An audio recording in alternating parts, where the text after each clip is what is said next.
குன்னூர் பேரிடர் காலங்களில் ஆறுகள் ஓடைகளை தூர்வார நடவடிக்கை எடுக்க வேண்டும் என்ற நகராட்சி கூட்டத்தில் வலியுறுத்தப்பட்டது.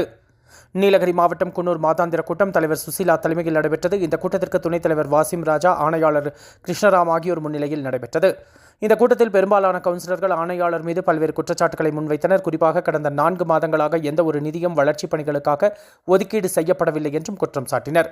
குறிப்பாக பேரிடர் காலங்களில் ஆறுகள் தூர்வாராமல் உள்ளதால் மழைக்காலங்களில் பாதிப்பு ஏற்படும் சூழ்நிலை உருவாக்கியுள்ளதாகவும் துணைத் தலைவர் வாசிம் ராஜா குற்றச்சாட்டை முன்வைத்தார். இதேபோன்று குடிநீர் விநியோகம் செய்யப்படும் ஊழியரை தாக்கியவர் மீது நடவடிக்கை எடுக்கப்பட வேண்டும் என்றும், மேலும் இங்கு பணியாற்றும் ஊழியர்களுக்கு பணி பாதுகாப்பு அளிக்க வேண்டும் எனவும் அனைத்து கவுன்சிலர்களும் வாதங்களை முன்வைத்தனர். மேலும் பல இடங்களில் விதிமீறிய கட்டிடங்கள் கட்டப்பட்டு வருவதாகவும், கட்டிடங்கள் கட்டியவர்கள் மீது சீல் வைத்த கட்டிடங்கள் திறந்தவர்கள் மீதும் நடவடிக்கை எடுக்க வேண்டும் என்று கூட்டத்தில் வலியுறுத்தப்பட்டது. ஒரு ஃபோன் பண்ணி என்ன ஏதுன்னு கேட்கல. அதான் நான் போய் கேட்கணும். அட்லீஸ்ட் நீங்க போய் பாத்தீங்களா சார்? அதுக்கப்புறம் தான் மறுபடியும் பார்த்தாங்க. கமிஷனர் குத்தம் சொல்லணும்னு சொல்லல, ஒரு ஆதங்கம் தான். ஏன்னா கவுன்சிலர்ஸ் என் கூட 5 வருஷம் தான் இருப்பீங்க.